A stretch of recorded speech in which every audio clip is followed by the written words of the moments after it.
Guys, for today's vlog, nagluto tayo ng patola with sardinas. Ayan siya guys.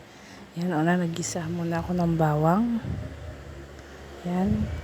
Hanggang sa mag-golden brown siya guys, ilalagay natin yung sibuyas. Ayan, habang hinihintay pa natin mag-golden brown. Ayan. Nalo-alok mo yan. Nilagay ko na yung sibuyas. Ayan. Pag golden brown na siya guys, saka natin lalagay yung sardinas.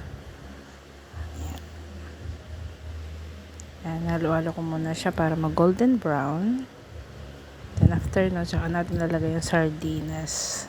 Bali yung sardinas guys, lalagay ko is Youngstown. Ayan siya guys.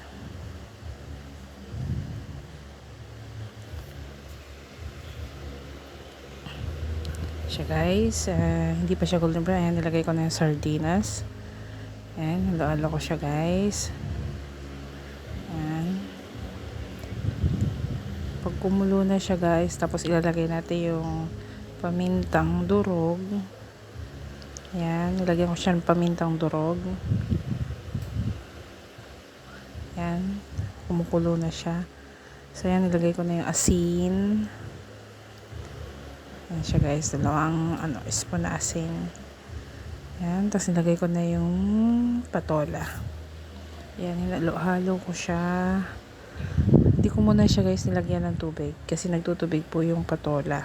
Ayan siya guys. Kumukulo-kulo na siya. So, hintayin muna natin siyang magtubig. Tsaka natin lalagyan ng tubig. Ayan, nilagyan ko siya ng ginisa mix. Ayan.